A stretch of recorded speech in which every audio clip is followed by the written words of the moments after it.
My name is Oarbile Mashigo. I am 22 years old. I am the owner and steward of Cozii Lifestyle.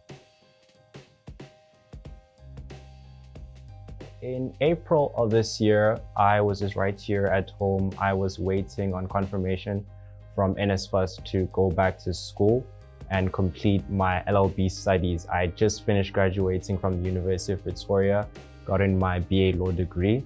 And as I was waiting, the Department of Higher Education and Training basically just said that, listen, ourselves and NSFAS will no longer be funding second qualifications or postgrad qualifications, of which my degree, the postgraduate LLB, was part of them.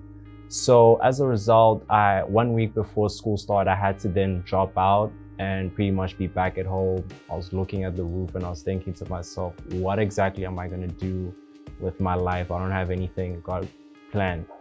So from there, I remember a conversation that I had with my res father, because I used to live in res, Taxekaya, and good old man by the name of David Rods had mentioned that he was teaching his maid at the time how to make blankets as a way to supplement her income. But unfortunately, her maid didn't necessarily have a market for her blankets. So I just figured, you know what? I'm here at home. I've been applying for jobs. I'm not getting any reply. I think I applied for 3 jobs and I just decided, you know what? Let me take a risk. So I took my bicycle, cycled all the way to Hillcrest on the other side of town. I learned how to make blankets. They sponsored me with my first sort of materials. And then from there, I've just been making blankets ever since then. We went from starting with just 1 pair of scissors and like 250 rand to be able to make well over 50 to 60 blankets in our first year of operations. And we've just been going strong from there with all the traction and all this attention that we're getting right now. And more importantly, all the funds that are coming in to help young people such as Mahlatsi be able to have a solid income and fund whatever dreams that they have moving forward.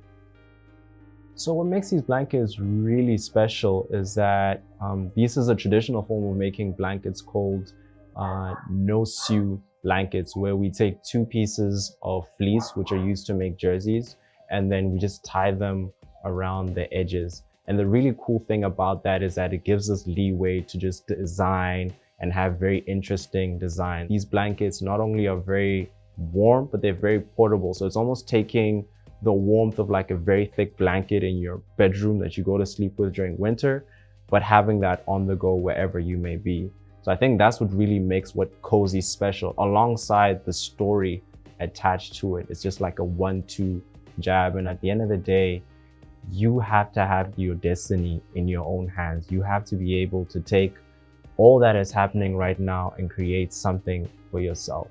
And in a country like this, where, you know, employment is becoming very limited, where opportunities to either try and get funding for your business or even just to try and get, like, you know, not even funding, but employment in general, it's like almost impossible. You could have the most perfect CV, the most perfect cover letter, you could have all the experience in the world needed, but for some other reason, you cannot get employment. So it's almost as if these individuals from all these public institutions are not backing us, we have to back ourselves. And the beautiful part about Cozii Lifestyle is that in all the people who I've met through this journey, I clearly see that among South Africans, there's this common feeling of wanting to change things and of wanting to come together and do things for ourselves. Which is not to say that, you know, the public institutions must now be exempt from any sort of criticism. They do definitely play a role. But at the end of the day, if there was one message I'd want to bring across, is that if you're going to change things for yourself, if you want to carve out a future for yourself, you have to be the one that goes ahead and takes those risks. You have to be the one that goes ahead and knocks on these doors and goes through those rejections, because if you don't go through those things, who will?